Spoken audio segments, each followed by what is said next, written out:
بسم اللہ الرحمن الرحیم۔ السلام علیکم۔ ایک علاقہ میں ایک بابا جی کا انتقال ہو گیا۔ جنازہ تیار ہوا اور جب اٹھا کر قبرستان لے جانے لگے تو ایک آدمی آگے آیا اور چارپائی کا ایک پاؤں پکڑ لیا اور بولا کہ مرنے والے نے میرے 15 لاکھ دینے ہیں، پہلے مجھے پیسے دو پھر اس کو دفن کرنے دوں گا۔ اب تمام لوگ کھڑے تماشا دیکھ رہے ہیں۔ بیٹوں نے کہا کہ مرنے والے نے ہمیں تو کوئی ایسی بات نہیں کی کہ وہ مقروض ہے، اس لیے ہم نہیں دے سکتے۔ متوفی کے بھائیوں نے کہا کہ جب بیٹے ذمہ دار نہیں تو ہم کیوں دیں؟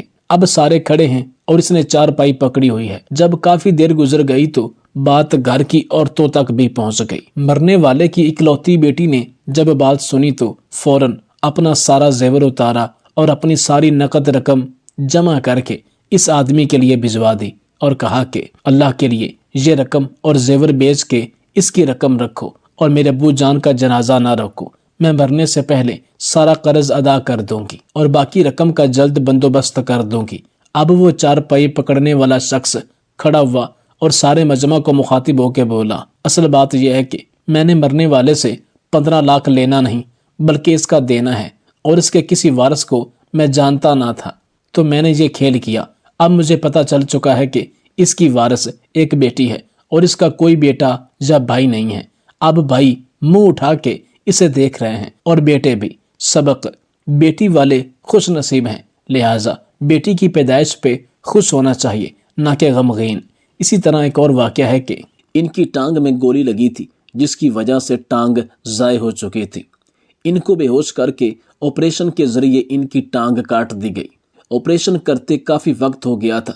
ناظرین گرامی، آپ سے گزارش ہے کہ اس ویڈیو کو مکمل دیکھیے گا تاکہ آپ اس ویڈیو کی گہرائی میں جا کر اس قیمتی اور نہایت عمدہ تحریر سے مستفید ہو سکے۔ ان کو زور سے پہلے آپریشن تھیٹر لایا گیا تھا اور عشاء کی اذان ہو رہی تھی جب ان کو فارغ کر کے ICU منتقل کر دیا گیا تھا۔ صبح تک وہ بے ہوش رہے تھے۔ فجر کی اذان سے کچھ دیر قبل ان کو ہوش آیا تھا۔ ان کو اسپیشل کمرہ دیا گیا تھا۔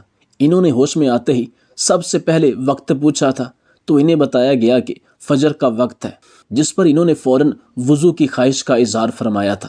ان کو بتایا گیا کہ وہ اس وقت ایسی حالت میں نہیں ہے کہ وضو کر سکے۔ کرنل محمد حیات صاحب پریشان ہو گئے۔ ان کی بیوی نے میری مدد سے ان کے بستر پر پلاسٹک شیٹ ڈالی، جس کے بعد مجھے باہر بھیج دیا گیا۔ تھوڑی دیر بعد ایک نوجوان جو کہ کرنل صاحب کا بیٹا تھا کمرے کی طرف آیا، مجھے سلام کر کے اندر داخل ہو گیا۔ کچھ ہی دیر میں مجھے بھی اندر بلا لیا گیا۔ تب تک فجر کی اذان ہو چکی تھی۔ میں اندر داخل ہوئی کہ بستر سے پلاسٹک شیٹ اتار کر سائڈ پر رکھ دی گئی تھی۔ کرنل صاحب سکون سے لیٹ کر نماز ادا کر رہے تھے اور ان کی بیوی اور بیٹا باوضو کھڑے تھے کہ پہلے کرنل صاحب نماز مکمل کر لیں، بعد میں باری باری وہ ماں بیٹا نماز پڑھ لیں گے۔ میں بھی مسلمان فیملی سے تھی مگر اسلامی فرائض سے کوسوں دور تھی۔ اگر میں سچ کہوں تو ایسا سمجھیں کہ نماز نام کی چیز میری زندگی میں ایسے ہی تھی جیسے پورے سال میں عید یا میلاد النبی کا تہوار تھا، یعنی کہ پورے سال میں 2 مرتبہ۔ مجھے نہیں یاد کہ میں نے آخری بار کب نماز پڑھی۔ جب کرنل صاحب کی بیوی بیٹے نے نماز ادا کر لی تو انہوں نے مجھے نماز پڑھنے کی دعوت دیتے ہوئے کہا کہ آپ بھی نماز پڑھ لیں اور آرام کر لیں، ہم کو اگر کوئی ایمرجنسی ہوگی تو ہم آپ کو بلا لیں گے۔ میں نے ان کے کہنے پر شرمندگی سے بچنے کے لیے وضو کیا اور نماز کی نیت باندھ لی۔ نماز مکمل کی تھی کہ دوسری شفٹ نے چارج لے لیا۔ میں گھر چلی گئی چونکہ مسلسل 24 گھنٹے ڈیوٹی کر کے آئی تھی۔ اب 24 گھنٹے میرا آرام کا وقت تھا۔ جب اس سے اگلے دن میں ڈیوٹی پر گئی تو کرنل صاحب کافی بہتر محسوس کر رہے تھے۔ ان کا بیٹا جا چکا تھا، بیٹی اور داماد ان کے پاس تھے جن کو جانے کے لیے وہ بار بار کہہ رہے تھے۔ اسی دوران ان کی بیوی بھی آرام کر کے دوبارہ آ پہنچی تھی۔ کرنل محمد حیات صاحب کی بیوی نے آ کر اپنی بیٹی اور داماد کو رخصت کر دیا تھا۔ خود شوہر کی خدمت پر مامور تھیں۔ جب نماز ظہر کا وقت آیا تو وہ بیٹے کی منتظر تھی تاکہ وہ آئے اور بستر پر پلاسٹک کور ڈال کر کرنل صاحب کو وضو کروا سکے، مگر ان کا بیٹا لیٹ تھا۔ مجبوراً انہوں نے مجھ سے ریکویسٹ کی میری مدد سے کرنل صاحب کے نیچے پلاسٹک شیٹ ڈال کر مجھے کمرے سے باہر بھیجا، ان کو وضو کروایا اور پھر کرنل صاحب نے نماز ادا کی۔ جب کرنل صاحب نماز ادا کر چکے تو میں بھی اندر آ گئی اور ان کی مسز کو ہاسپٹل میں بنی نماز کے لیے مخصوص جگہ پر لے گئی اور کہا کہ آپ تسلی سے نماز پڑھ لیں، میں کرنل صاحب کا خیال رکھوں گی۔ ان کو چھوڑ کر کرنل صاحب کے پاس پہنچی جن کے ہونٹ اللہ تعالیٰ کے ذکر میں ہل رہے تھے۔ میں نے ان سے پوچھا کہ آپ اتنی تکلیف میں تھے پھر بھی آپ نے نماز نہیں چھوڑی، جس قدر آپ تکلیف میں ہیں اور جو موجودہ صورتحال آپ کی میں دیکھ رہی ہوں، مجھے لگتا ہے کہ اگر آپ نماز چھوڑ بھی دیتے تو آپ پر کوئی بھی گناہ لاگو نہیں ہوتا، لیکن پھر بھی آپ نے اتنی تکلیف میں بھی نماز نہیں چھوڑی، آخر اس کی کیا وجہ ہے؟ کرنل صاحب نے جواب دیا کہ اس کے پیچھے ایک کہانی ہے۔ میں نے سننے کی خواہش کا اظہار کیا تو انہوں نے بتایا کہ میرے والدین میں علیحدگی ہو گئی تھی، میں نے والد صاحب کے پاس پرورش پائی تھی، میں بالغ ہونے تک ماں سے نہیں ملا تھا، بلکہ مجھے یہی بتایا گیا تھا کہ تمہاری ماں مر چکی ہے۔ میں والد صاحب کے ساتھ پنڈی میں مقیم تھا۔ ایک دن پختہ عمر کے ایک مرد میرے والد صاحب کے پاس آئے۔ والد صاحب نے مجھے کمرے سے باہر بھیج دیا اور خود ان سے بات چیت کرنے لگے۔ انسانی فطرت کے ہاتھوں مجبور ہو کر میں بیرونی دروازے کے پاس کھڑا ہو کر والد صاحب اور اس اجنبی کی گفتگو سننے کی کوشش کر رہا تھا، مگر ناکام رہا تھا۔ مجھے محض ایک فقرہ سنائی دیا تھا جب میرے والد صاحب نے دھاڑ کر کہا تھا کہ دفع ہو جاؤ میرے گھر سے، ورنہ یہی مارے جاؤ گے اور تمہارا کوئی والی وارث نہیں بنے گا۔ پھر دروازہ کھلا اور وہ اجنبی شخص باہر نکل گیا۔ میں اس سے پہلے گلی میں پہنچ گیا تاکہ اس سے ملاقات کر سکوں۔ گلی میں جب میری اس شخص سے ملاقات ہوئی تو اس نے مجھے کسی اپنے کی طرح گلے لگایا، چوما اور کہا کہ میں تمہارا ماموں ہوں، تمہاری ماں کا آخری وقت ہے، وہ بس ایک بار تم سے ملنا چاہتی ہیں، اگر ہو سکے تو آ جانا۔ ساتھ ہی مجھے کاغذ کا ٹکڑا پکڑایا جس پر ایڈریس درج تھا اور پھر وہ چل دیے۔ میرے ماموں چلے گئے، مگر میں صدمے، حیرانگی، پریشانی اور تکلیف کی وجہ سے ان کو آواز بھی نہیں دے پایا تھا۔ جب کچھ حواس بحال ہوئے تو میں نے اس بات کی تصدیق کا فیصلہ کیا۔ والد صاحب سے جھوٹ بولا کہ اپنے دوست کے ساتھ اس کے رشتہ داروں کی طرف شادی پر جا رہا ہوں۔ گاڑی نکالی، کچھ پیسے ساتھ لیے اور متعلقہ ایڈریس پر چل دیا۔ جب میں متعلقہ گاؤں پہنچا تو اسی پتے پر چلا گیا اور دستک دی تو مجھ سے تعارف مانگا گیا۔ میں نے اپنا بتایا تو مجھے 2 منٹ کا انتظار کرنے کو کہا گیا۔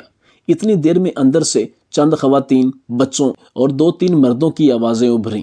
دروازہ کھولا گیا۔ سامنے چارپائی پر صاف ستھرے بستر پر ایک خاتون لیٹی تھی جو انتہائی کمزور تھی۔ مجھے دیکھ کر انہوں نے ہاتھ اوپر اٹھا لیے تھے اور ان کی آنکھوں کو دیکھتے ہی بنا کوئی ثبوت مانگے میں ان کے سینے سے لگ گیا تھا۔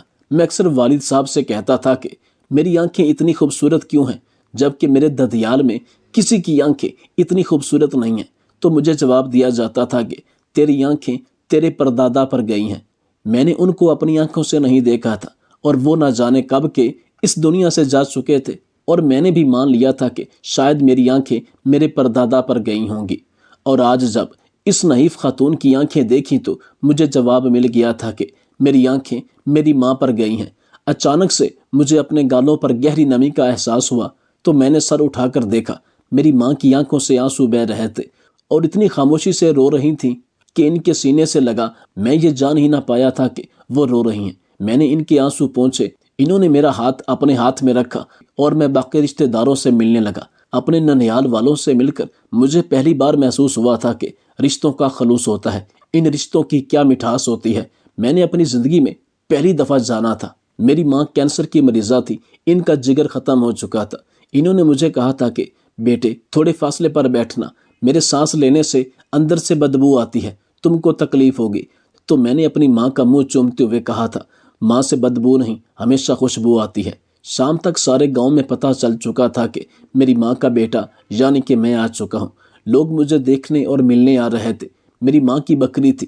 میری والدہ نے میرے ماموں سے کہا تھا کہ بکری بیچ کر مجھے پیسے لا دو۔ میں نے ماں سے پوچھا ان کو پیسوں کی کیا ضرورت ہے، تو انہوں نے کہا کہ وہ میرے سر سے وار کر ان لوگوں کو دینا چاہتی ہیں۔ ماں کی بات سن کر میں رو پڑا۔ گاڑی میں پڑے لاکھوں روپے لا کر ماں کے قدموں میں رکھے اور کہا کہ اب میری ماں کو کوئی چیز بیچنی نہیں پڑے گی۔ میں نے وہ رقم ماں کے سر اور قدموں سے وار کر بانٹنا شروع کر دی۔ تب کہیں سے اذان سنائی دی۔ میری والدہ نے ماموں کو کہا کہ مجھے باہر لے جائے۔ میں نے وجہ پوچھی تو ماموں نے کہا کہ میں بتاتا ہوں۔ باہر لے جا کر انہوں نے وجہ بتائی کہ میری ماں وضو کرنا چاہتی ہیں اور وہ خود نہیں کر سکتی، تو میری ممانی اور ماموں ذات بہنیں ان کو وضو کرواتی ہیں۔ میں فوراً گھر کی طرف دوڑا، تب میری ممانی میری ماں کا چہرہ دھو رہی تھی۔ میں نے ان کے ہاتھ سے پانی پکڑا اور کہا کہ ماں آج بھی آپ کو لگتا ہے کہ آپ کو محتاجی ہے، آپ مجھے حکم تو کرتی، جتنا مذہب اجازت دیتا اتنا وضو میں خود اپنی ماں کو کروا دیتا۔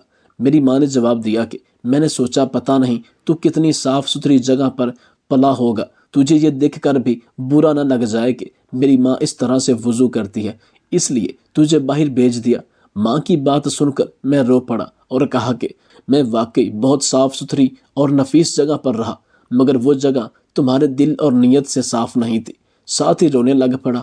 میری باوضو ماں نے مجھے گلے لگا لیا۔ میں اپنی زندگی میں اس طرح کبھی نہیں رویا تھا۔ میرے ددیال میں بے شمار لوگ اس دنیا میں آئے اور گزر بھی گئے، لیکن مجھے کبھی بھی اس طرح کے احساسات محسوس نہیں ہوئے۔ میں بس روئے جا رہا تھا، جیسے میرے اندر کوئی غم سے بھرا چشمہ پھوٹ چکا ہو۔ میری ماں مجھے نہ صرف چومنے لگی بلکہ میرے آنسو پینے لگی اور کہنے لگی، بیٹا بات کا افسوس ہے کہ تو میرے دل اور دماغ میں رہا مگر کبھی میری زندگی میں میری گود میں نہیں رہا۔ میں نے اپنے سہارے پر بٹھا کر اپنی والدہ کو نماز پڑھائی، اور جب وہ نماز پڑھ چکی تو میں نے ان سے پوچھا، آپ اتنی تکلیف میں ہیں اور پھر بھی نماز پڑھتی ہیں، آپ چھوڑ دیا کریں، جب صحت یاب ہو جائیں گی تو پڑھ لینا۔ میری والدہ صاحبہ نے میرا ماتھا چوما اور مجھے انتہائی نرمی سے کہا، بیٹا نماز میرے نبی کریم صلی اللہ علیہ وسلم کی آنکھوں کی ٹھنڈک ہے۔ آنکھوں کی ٹھنڈک کیا ہوتی ہے یہ مجھ سے بہتر کوئی نہیں جان سکتا، کیونکہ تو میری آنکھوں کی ٹھنڈک بن کر اس وقت میرے پاس بیٹھا ہے۔ تیرے بغیر میں کتنی تکلیف میں تھی یہ میں جانتی ہوں یا میرا خدا جانتا ہے۔ اور بالکل ایسے ہی جب نبی کریم صلی اللہ علیہ وسلم کی امت نماز پڑھتی ہے تو ان پر کیا گزرتی ہے یہ وہ جانتے ہیں یا ان کا خدا جانتا ہے۔ میری ماں نے مجھ سے کہا کہ اسلام حکم دیتا ہے کہ اگر تم پانی میں ڈوب رہے ہو اور تم کو اذان سنائی دے تو بھی تم پر فرض ہے کہ تم نماز کی نیت باندھ لو۔ میں تو محض بیمار ہوں بیٹا، تو میری آنکھوں کی ٹھنڈک ہے، اور تو نماز پڑھے گا تو مجھے نہ صرف اس دنیا میں تیری طرف سے ٹھنڈک پہنچے گی بلکہ قبر میں بھی تیرے اعمال کی وجہ سے مجھے اجر و ثواب پہنچے گا۔ نماز پڑھنے کے لیے کسی جزا و سزا کی وجہ کا ہونا ضروری نہیں، بس نماز پڑھنے کے لیے دو وجوہات ہی کافی ہیں کہ نماز اللہ تعالیٰ کی طرف سے نبی کریم صلی اللہ علیہ وسلم اور ان کی امت کے لیے تحفہ ہے، اور تحفے کی قیمت یا جزا و سزا نہیں بلکہ اس کی قدر کی جاتی ہے۔ اور نماز میرے پیارے نبی کریم صلی اللہ علیہ وسلم کی آنکھوں کی ٹھنڈک ہے۔ اگر ہو سکے تو کبھی نماز نہ چھوڑنا۔ میں نے نماز قائم کرنے کا وعدہ کر لیا اور ماں کو لٹا کر نماز پڑھی۔ شام کو میری والدہ صاحبہ میرے لیے سبزی خود کاٹنے کی کوشش کی مگر کمزوری کی وجہ سے نہ کر سکے، تو انہوں نے میری ماموں ذات کو پاس بٹھایا اور ان کو بتایا کہ کس طرح سبزی کی ہانڈی بنا کر لائیں۔ میری والدہ صاحبہ کی پسند پر بنی ہانڈی آ گئی۔ بہت محنت اور کوشش کے بعد میری والدہ صاحبہ نے نوالا توڑ کر میرے منہ میں ڈالا، اور یقین کرے میں نے اتنا لذیذ کھانا پہلے کبھی نہیں کھایا تھا۔ غالباً یہ میری ماں کے ہاتھ کا ذائقہ تھا۔ عشاء کے بعد دیر تک میری ماں مجھ سے باتیں کرتی رہی، پھر میرے ماموں ذات کے ذریعے سونے کا ایک لاکٹ مجھے دیا اور کہا کہ یہ تیری پڑھائی کے لیے سنبھال کر رکھا ہوا تھا مگر تجھ پر نہیں لگا سکی۔ میں نے والدہ صاحبہ کے ہاتھ سے ہار پکڑ لیا اور ان کے ماضی کے متعلق کوئی سوال نہ کیا۔ وہ یہاں کیسے پہنچی میں ایسا سوال کر کے ان کے چہرے پر چھائی خوشی غم میں نہیں بدل سکتا تھا۔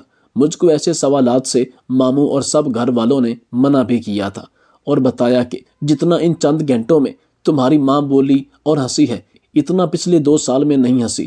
اور ساتھ ہی مجھے بتایا گیا کہ میری والدہ محض 3 دن کی مہمان ہے، تو میری ساری ہنسی سمٹ گئی۔ میں نے زیادہ سے زیادہ وقت ماں کے قریب گزارا۔ میں نے ماں سے لاکھ ان کی خواہشات کے متعلق پوچھا۔ انہوں نے بس مجھے نماز قائم کرنے اور دین پر چلنے کی نصیحت کی۔ جب عشاء کی نماز کے بعد امام صاحب کو میرا تعارف دیا تو وہ خاص طور پر مجھے ملنے آئے اور مجھے الگ لے جا کر بتایا کہ اگر آپ صاحب استطاعت ہیں تو یہ پیسہ ان لوگوں میں نہ بانٹے بلکہ اپنے ماموں کو دے دیں۔ آپ کے ماموں نے اپنا گھر، زمین سب کچھ بیچ کر آپ کی والدہ صاحبہ کے علاج پر لگا دیا ہے، یہاں تک کہ بچوں کی پڑھائی بند کروا کے وہ پیسہ بھی بہن کے علاج پر لگا دیا۔ تمہارے ماموں کے اونچا بولنے کی آواز زندگی میں ایک بار گاؤں والوں نے سنی، اور وہ بھی تب جب تمہاری والدہ کی صحت خراب تھی اور وہ تمہاری مامانی کو آوازیں دے رہے تھے مگر تمہاری مامانی کو سنائی نہیں دی۔ تمہارے والد صاحب داخل ہوئے تو انہوں نے بیٹی اور بیوی کو ڈانٹ کر کہا کہ میری بہن کو آواز کیوں دینا پڑی، تم میں سے ایک ہر وقت ان کے پاس کیوں نہیں بیٹھی رہتی۔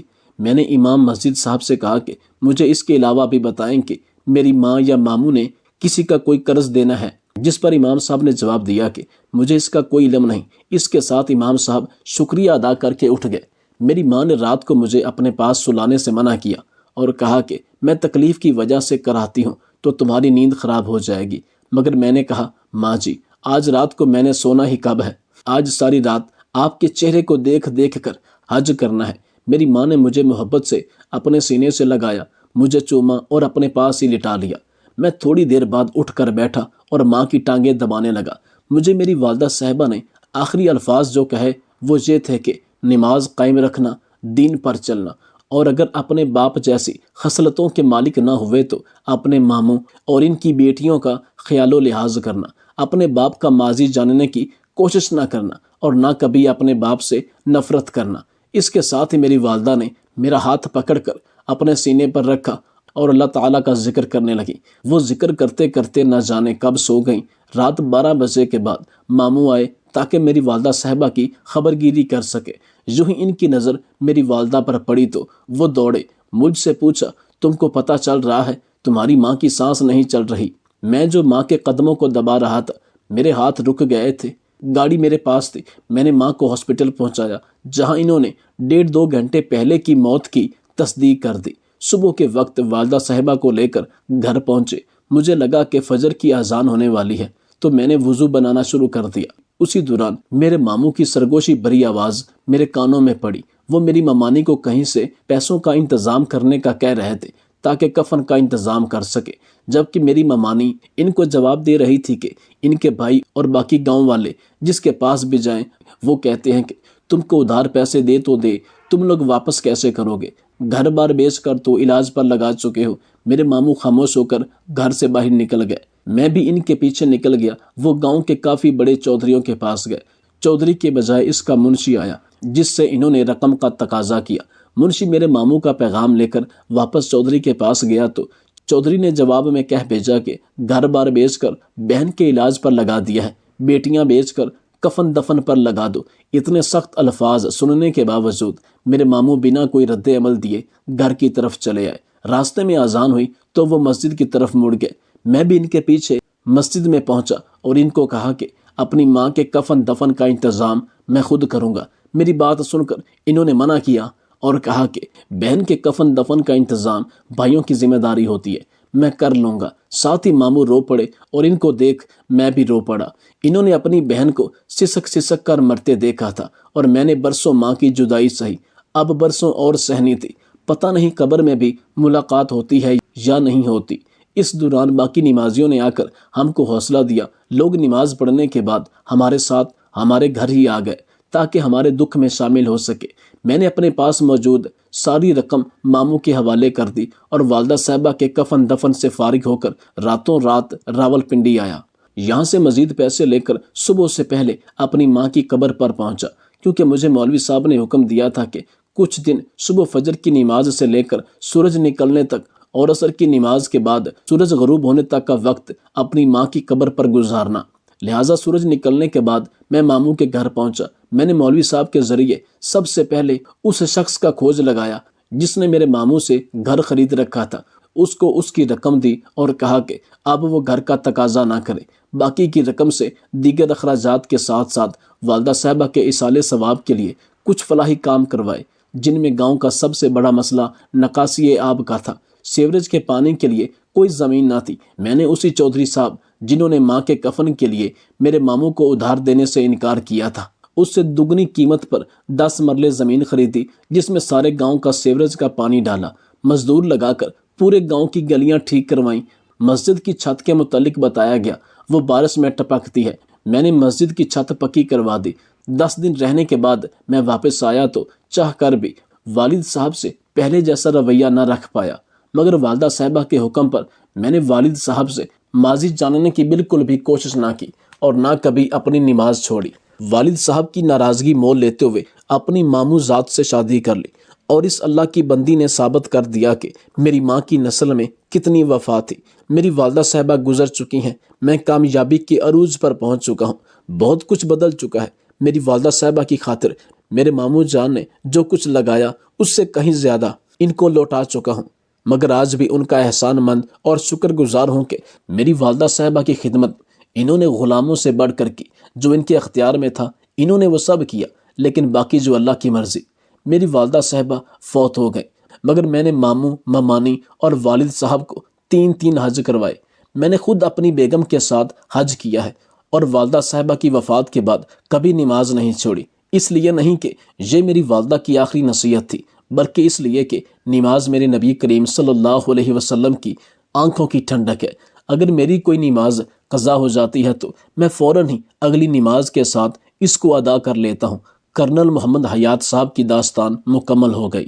ڈاکٹر عاشقہ کاظمی کہتی ہیں کہ میں ان کے والد صاحب، ماموں، ممانی میں سے کسی کا انجام نہ پہنچ سکی، مگر ان کی اس داستان کے بعد میں نے بھی کبھی نماز نہیں چھوڑی، کیونکہ مجھے بھی سمجھ آ گئی ہے کہ نماز میرے نبی کریم صلی اللہ علیہ وسلم کی آنکھوں کی ٹھنڈک ہے، اور یہ کسی بھی حال میں نہیں چھوڑی جانی چاہیے۔